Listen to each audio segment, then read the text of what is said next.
So here it is, Only Broken Seeds Grow.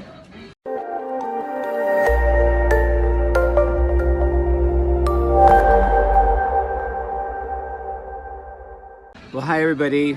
If you don't recognize me, my name is Steve Ames, and I want to tell you a little bit about the book that I've just written, and it's already gone to #1 on Amazon.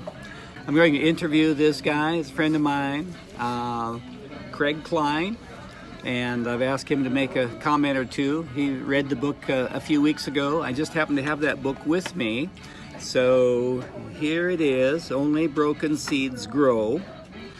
And we're going to talk just a little bit about it. It's about me growing up in north central Iowa and lived through poverty and pain.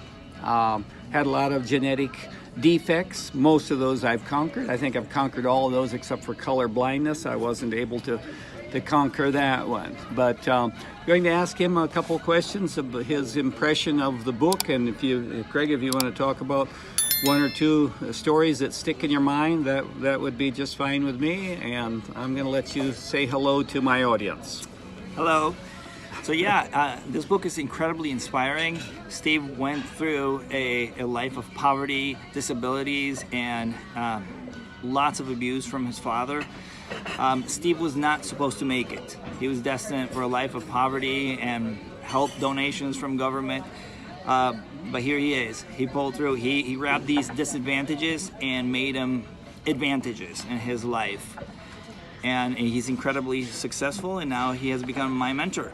Oh, well, thank you very much. I always say that I want to be like him when I grow up. When you grow up? Well, you're about 40 years old, so you're pretty well grown up. Anyway, but the book shows you that we all come from broken seeds. Every single one of us, doesn't matter who you are, what your name is, who your family is or was, or what country you come from, or what language you speak, what culture you're from. We all, human beings, have suffered, and we have felt pain in one way or another. So we all come from broken seeds. My seed was maybe a little more shattered than the average person, and quite a few of the broken seed the parts that I'm talking about were because of my genetic defects. I had dyslexia. I had a speech delay, ADD, color blindness, and a hearing impairment, and quite a few others, about 10 things on that list.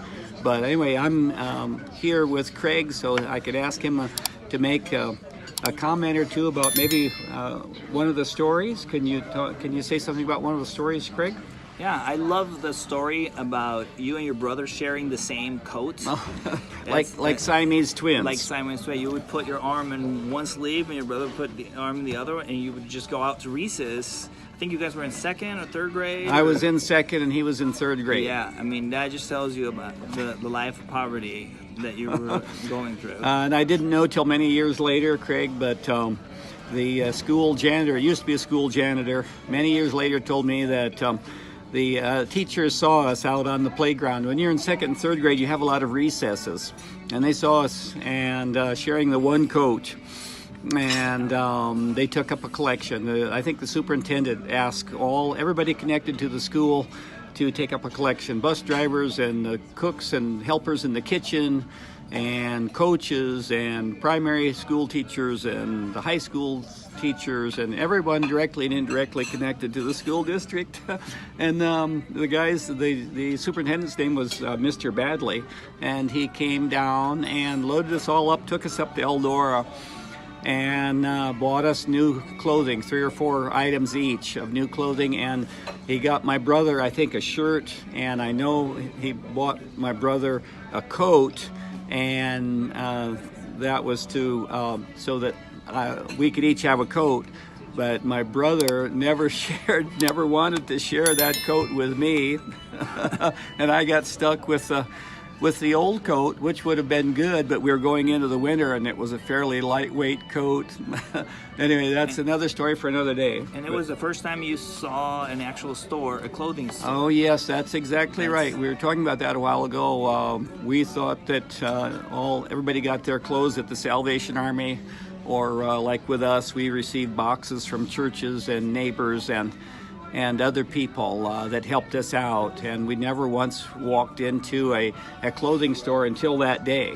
That's really the truth. I was 7 or 8 years old, and so anyway, we're getting over 5 minutes here, Craig. Very quickly, and you want to hold that up one more time? Thank you very much. If you haven't read it, go to Amazon. Only Broken Seeds Grow. And it's already gone to. Thank you very much. It's already gone to #1 on Amazon, and there's a lot of good stuff in that, and it's about overcoming, and we all have to have things to overcome in this life. We're about out of time. Thank you very, very much. I hope you enjoy the book. We'll see you the next time. Bye-bye. Bye.